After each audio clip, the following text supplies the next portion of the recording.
This is the GLOS Seagull data platform. You can make a free account that lets you set preferences for unit types as well as notification frequencies. You can set notifications on specific platforms when thresholds are reached.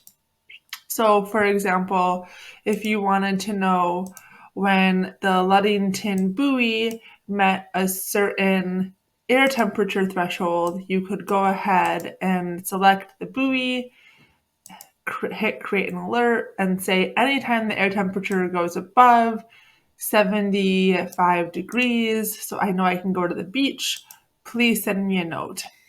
And that is saved automatically, and you can edit it in your account.